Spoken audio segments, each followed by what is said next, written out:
तव दीय पाद पंकजम नमामि देवी नर्मदे, नमामि देवी नर्मदे, नमामि देवी नर्मदे, नर्मदे हर।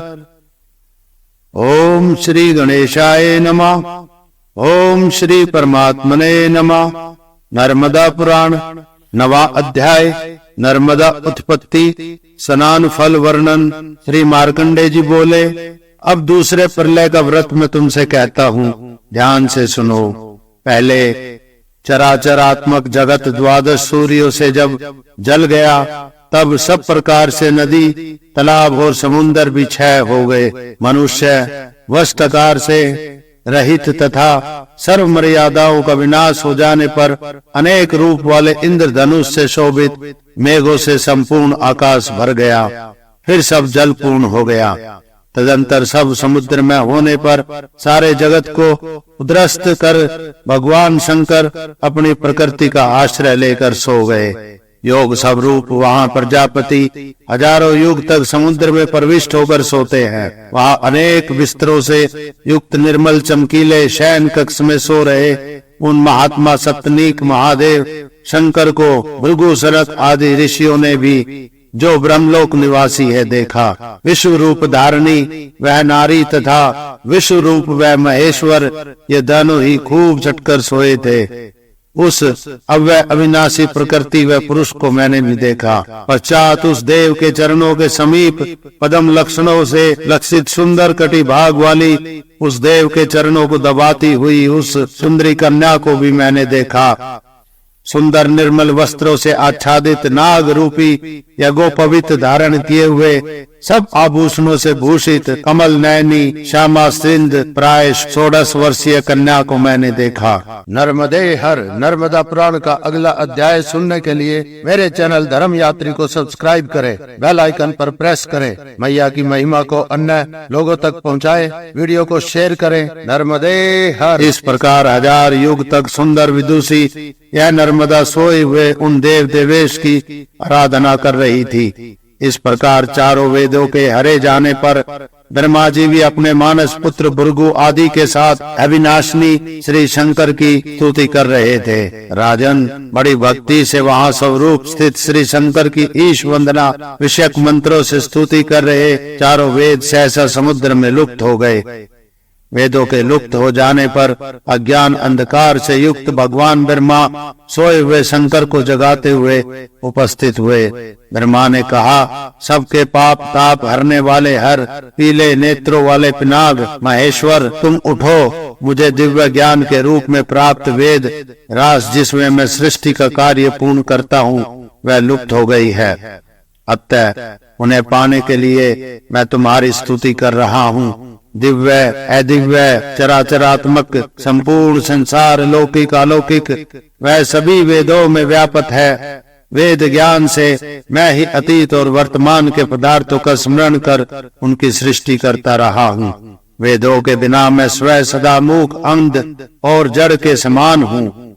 वेदों के बिना मेरी गति और ज्ञान शक्ति अभ्यंतर बल उत्साह सभी नष्ट ही है। हे देव देवेश, उनके बिना मेरी स्मरण शक्ति निश्चय ही लुप्त सी हो चुकी है। ईश, सिर्गे तुम उन वेदों में समर्थ हो। अतः संपूर्ण जगत चर अचर उनके बिना जड़ अंध और विवेक ज्ञान शून्य है। देवेश, 14 लोक अशोभनीय हो रहे हैं। हे देव, वेदहीन होने से मैं अल्प शक्ति हूँ, तुम्हारे सामने सादर नत हूँ। वेदों से ही ये सारा संसार उत्पन्न है। हे जगत गुरु, संपूर्ण शास्त्र अभी तक शोभित होते हैं जब तक यह वेद रूपी खजाना जो सदा स्थायी एवं अविच्छिन्न है सामने नहीं आता। जिस प्रकार सूर्य के उदित होने से सारा अंधकार दूर हो जाता है, उसी प्रकार वेद के धारण से सब पाप नष्ट हो जाते हैं। वेद में प्रतिपादित सनातन ब्रह्म तत्व जो परम सूक्ष्म और कठिनता से जानने योग्य है, हृदय में स्थित है, उसको मैं वेदों से ही जानता हूँ। वह ये तत्व वेदों के छूटने से लुप्त हो चुका है। हे शंकर, तुम्हारे आगे वेदों का पाठ करते हुए मुझसे वेद सहसा लुप्त हो गए हैं। महादेव, वे सभी सम्मुख स्थित समुद्र में प्रविष्ट हो चुके हैं। जिसके बिना पृथ्वी की सृष्टि संभव नहीं है। देवेश, वे प्रार्थित होने पर मेरे स्मरण में स्थित हो। विशाल नेत्रों वाली यह कन्या हे शंकर सब जानती है। यहाँ 1000 युग पर्यंत यह जानकी रही है। हे शिव, दूसरी कोई ऐसा नहीं है। महादेव, परम बुद्धिमान परमात्मा व ऋषि मार्कंडे भी प्रतिकल्प में तुम्हारी उपासना करते रहे हैं। त्रिलोकी के कल्याणार्थ उत्तम व्रत करते हैं। परमेष्टि ब्रह्मा के ऐसा कहने पर भगवान शंकर मधुर वाणी से श्रेष्ठ नदी नर्मदा से बोले, हे महाभागे, पूछने वाले ब्रह्मा के समझ तुम ही बताओ, ब्रह्मा से वेदों के हरण किसने किया? रुद्र के ऐसा कहने पर मृगनयनी बोली, हे महेश्वर, तुम्हारे सुजाने पर वेदों का जाप करते हुए ब्रह्मा से आपका व्याधन पाकर भयंकर इस समुद्र में पूर्व कल्प से उत्पन्न वेदों से भी दुर्जय श्री संपन्न तुम्हारे द्वारा प्रथम प्रकट सुरासुरों ने पराक्रमी मधु कैटव दानव सूक्ष्म वायु में शरीर होकर वेदों को हर कर महासमुद्र में हुए हैं।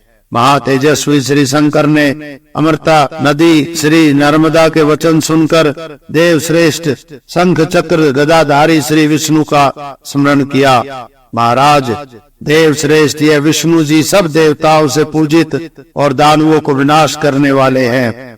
तभी यह महामत्स्य का रूप धारण कर पृथ्वी के नीचे प्रविष्ट हुए। उन्होंने समुद्र को मथा। भगवान ने वहां पाताल में रखे वेदों को देखा। मधु दैत्य को मारने वाले भगवान विष्णु ने महापराक्रमी उन दोनों वीरों को भी देखा और शीघ्र ही वे महावेगशाली बड़े भुजाओं वाले उन मधु कैटव दत्तों का वध किया और चक्रधारी जगत गुरु श्री विष्णु ने उन वेदों को लाकर ब्रह्मा जी को दिया। तदंतर भगवान ब्रह्मा वेदों को पाकर प्रसन्न हो पुण्य चराचर रूप संपूर्ण जगत की उत्पत्ति की। तब वह सब जीवों को पवित्र करने वाली श्री शंकर की सेविका पुण्य नदी वही नर्मदा पूर्ववत जल के रूप में बहने लगी। उस नर्मदा के तट पर देवता ऋषि तपोधन महात्मा प्रसन्नचित्त से भगवान शंकर को पूजने लगे। शंकर की एक मूर्ति त्रिगुणात्मक होकर ब्रह्मा विष्णु शिव के रूप में अन्य कारण भाव को प्राप्त होकर सृष्टि स्थिति प्रलय करती है।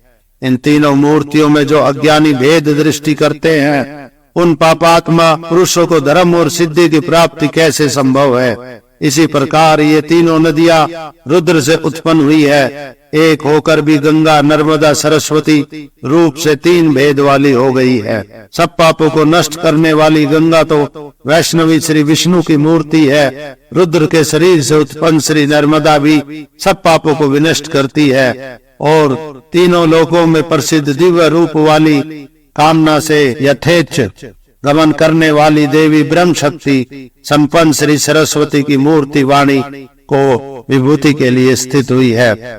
भगवती नर्मदा कोई अनिर्वचनीय शिव शक्ति स्वरूप दिव्य रूपवती यथेच्छ गति वाली देवी है। वह सर्वस्वरों से पूजित है। सब भूतों में व्यापक अत्यंत सूक्ष्म मृत्यु लोक की अमर मूर्ति कला अक्षय अमृत यह नर्मदा स्वर्ग की उत्तम सीढ़ी है। मनुष्य को संसार सागर से पार करने वाली रुद्र से उत्पन्न है।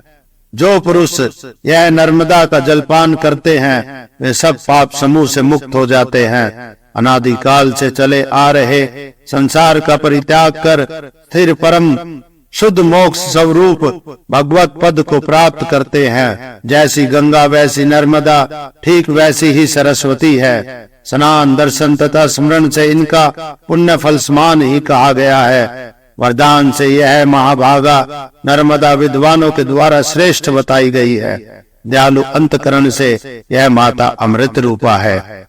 स्नान आदि मांगलिक कार्यों के तथा दर्शन मात्र से नर्मदा में जो श्री शंकर को नमन करते हैं राजन, वे सब पापों से छूट जाते हैं। जिस कारण यह महानदी नर्मदा पार्वती और शंकर के अंग से उत्पन्न है। लोगों को दर्शन स्मरण व स्नान से स्वर्ग पहुंचाती है। अतः यह पुण्यशालिनी है। जो मनुष्य इस प्रकार श्री शंकर के देह से उत्पन्न नर्मदा की पवित्र कथा को प्रेम से सुनता है, वह पुरुष गंधर्व यक्षों द्वारा उच्च स्वर से गाई जा रही अपनी प्रशंसा सुनता हुआ भगवान शंकर को प्राप्त होता है। इति श्री नवा अध्याय संपूर्ण। नर्मदे हर। नेक्स्ट वीडियो के लिए मेरे चैनल धर्म यात्री को सब्सक्राइब करें, बेल आइकन पर क्लिक करें, वीडियोस लाइक और शेयर करें, कमेंट्स करें।